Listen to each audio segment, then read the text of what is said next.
Hello guys, आपका स्वागत है अंपायर ऑफ सनातन धर्म चैनल में। ऐसे ही मोटिवेशनल वीडियो देखने के लिए हमारा चैनल सब्सक्राइब करें और वीडियो को लाइक करें और ज्यादा से ज्यादा शेयर करें। सच्चाई के मार्ग पर चलने वाले को कभी हार का सामना नहीं करना पड़ता। एक गहन विचार है जो यह बताता है कि सत्य और धर्म के मार्ग पर चलने वाला व्यक्ति अंततः सफल होता है।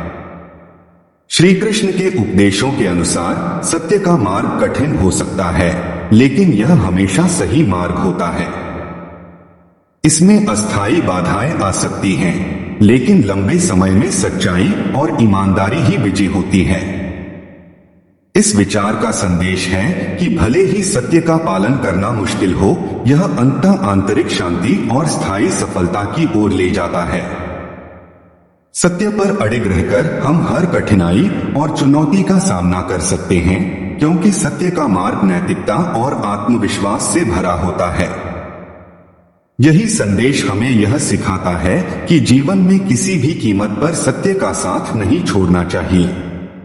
मनुष्य जैसा सोचता है वैसा ही बन जाता है। यह विचार इस बात पर जोर देता है कि हमारे विचार ही हमारे व्यक्तित्व, जीवन और परिस्थितियों को आकार देते हैं। यह सिद्धांत हमारे मन की शक्ति और सकारात्मक या नकारात्मक सोच के प्रभाव को दर्शाता है। अगर हम सकारात्मक सोच रखते हैं तो हम आशावादी, आत्मविश्वासी और सफल हो सकते हैं। वहीं अगर हम नकारात्मक विचारों में उलझे रहते हैं तो हमारी ऊर्जा, दृष्टिकोण और जीवन में प्राप्ति भी सीमित हो जाती है। भगवद गीता और अन्य धार्मिक ग्रंथों में भी यह कहा गया है कि मन हमारे जीवन का सबसे महत्वपूर्ण हिस्सा है और इसे नियंत्रित करके हम अपने जीवन को सही दिशा दे सकते हैं। इसलिए यह उद्धरण हमें यह सिखाता है कि हमें अपने विचारों को सकारात्मक, आशावादी और उद्देश्यपूर्ण बनाना चाहिए, क्योंकि हमारी सोच ही हमारे जीवन का मार्गदर्शन करती है। कर्म किए जा, फल की चिंता मत कर श्रीमद् भगवद गीता का बहुत प्रसिद्ध उपदेश है, जिसे भगवान श्री कृष्ण ने अर्जुन को दिया था। इसका मूल श्लोक है, कर्मण्येवाधिकारस्ते मा फलेषु कदाचन मां कर्मफल हेतुर्भूर्मा ते संगोस्त्व कर्मणि। भगवद गीता 2.47। इसका अर्थ है कि मनुष्य का अधिकार केवल कर्म करने पर है, लेकिन उसके परिणाम पर नहीं। हमें केवल अपने कर्तव्यों का पालन करना चाहिए, बिना परिणाम की चिंता किए। यह हमें सिखाता है कि जीवन में हर परिस्थिति में सही कर्म करना महत्वपूर्ण है, चाहे परिणाम कुछ भी हो। फल पर ध्यान न देकर जब हम पूरे मनोयोग से कर्म करते हैं, तब हमें सच्ची संतुष्टि और शांति मिलती है। यह उपदेश जीवन के हर क्षेत्र में लागू होता है, चाहे वह शिक्षा, नौकरी, संबंध या कोई अन्य क्षेत्र हो। कर्म किए जा, फल की चिंता मत कर श्रीमद् भगवद गीता का बहुत प्रसिद्ध उपदेश है, जिसे भगवान श्री कृष्ण ने अर्जुन को दिया था। इसका मूल श्लोक है, कर्मण्येवाधिकारस्ते मा फलेषु कदाचन मां कर्मफल हेतुर्भूर्मा ते संगोस्त्व कर्मणि। भगवद गीता 2.47। इसका अर्थ है कि मनुष्य का अधिकार केवल कर्म करने पर है, लेकिन उसके परिणाम पर नहीं। हमें केवल अपने कर्तव्यों का पालन करना चाहिए, बिना परिणाम की चिंता किए। यह हमें सिखाता है कि जीवन में हर परिस्थिति में सही कर्म करना महत्वपूर्ण है, चाहे परिणाम कुछ भी हो। फल पर ध्यान न देकर जब हम पूरे मनोयोग से कर्म करते हैं, तब हमें सच्ची संतुष्टि और शांति मिलती है। यह उपदेश जीवन के हर क्षेत्र में लागू होता है, चाहे वह शिक्षा, नौकरी, संबंध या कोई अन्य क्षेत्र हो। जो हुआ अच्छा हुआ, जो हो रहा है वह भी अच्छा हो रहा है, जो होगा वह भी अच्छा ही होगा। यह वाक्य भगवान श्री कृष्ण के उस विचार को प्रकट करता है जो जीवन के प्रति सकारात्मक दृष्टिकोण को उजागर करता है। इसका अर्थ यह है कि जीवन में जो भी घटनाएं घटती हैं, चाहे वो सुखद हो या दुखद, वे हमारे भले के लिए ही होती हैं। हमें वर्तमान को स्वीकार करना चाहिए और भविष्य की चिंता नहीं करनी चाहिए, क्योंकि हर स्थिति में कुछ न कुछ अच्छा छिपा होता है। यह उपदेश हमें सिखाता है एक स्वीकार्यता और समर्पण। जो बीत चुका है उस पर पछताने से कुछ नहीं मिलेगा। हर घटना का कोई न कोई कारण और सीख होती है। हमें इसे स्वीकार कर आगे बढ़ना चाहिए। 2 वर्तमान में जीना। वर्तमान में जो हो रहा है उसे भी अच्छे दृष्टिकोण से देखना चाहिए। इससे जीवन में शांति और संतुलन बना रहता है। 3 भविष्य की चिंता न करें। भविष्य में क्या होगा इसकी चिंता किए बिना अपने कर्म पर ध्यान केंद्रित करें। यह विश्वास रखें कि भविष्य में भी सब कुछ अच्छा ही होगा यदि हम सही कर्म और सही मार्ग पर चलेंगे। यह उद्धरण हमें जीवन की हर परिस्थिति को सकारात्मक नजरिए से देखने की प्रेरणा देता है और यह सिखाता है कि हर स्थिति में हमें धैर्य और विश्वास बनाए रखना चाहिए।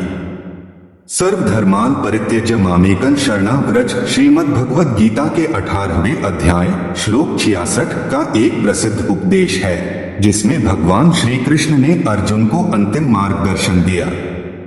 इसका अर्थ है, सभी धर्मों को त्याग कर केवल मेरी शरण में आओ। मैं तुम्हें सभी पापों से मुक्त कर दूंगा, इसलिए शोक मत करो।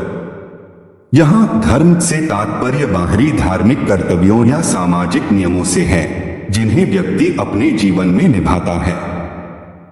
श्री कृष्ण अर्जुन से कह रहे हैं कि सभी बाहरी धर्मों और कर्तव्यों को छोड़कर पूर्ण समर्पण और विश्वास के साथ केवल भगवान की शरण में आना चाहिए।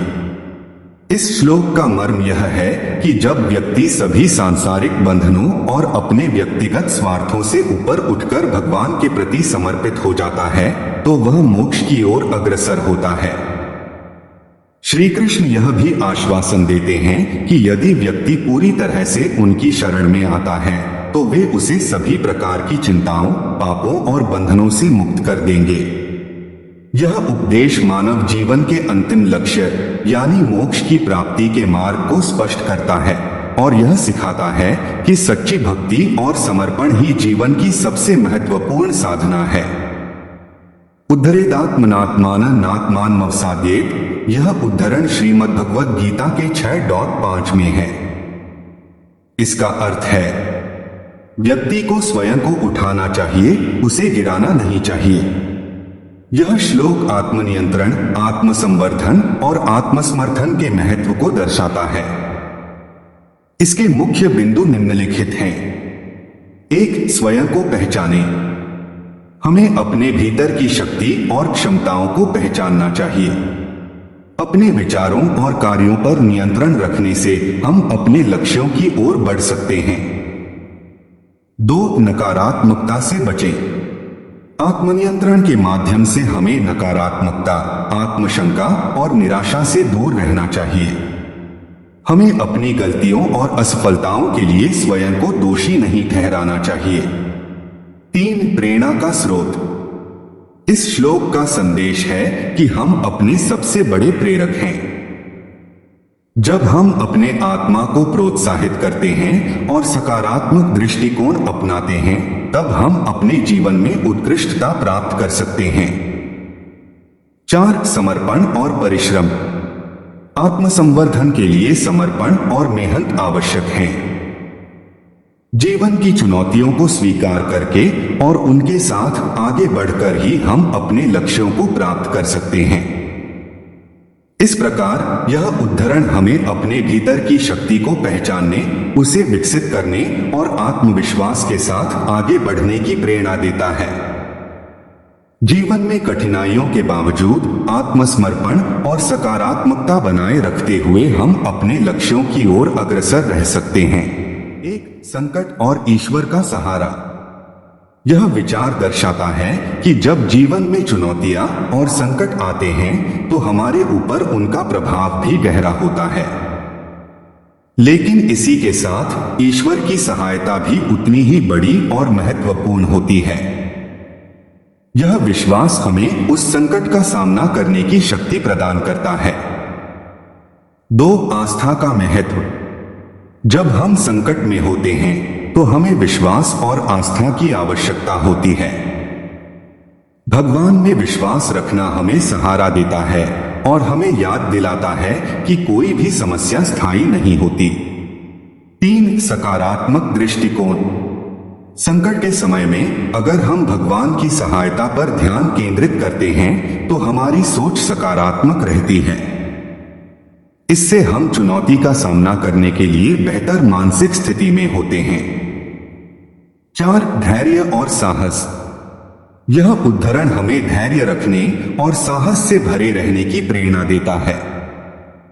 संकट के समय में यदि हम भगवान पर विश्वास करते हैं तो हम सही निर्णय लेने में सक्षम होते हैं। 5, आध्यात्मिक विकास।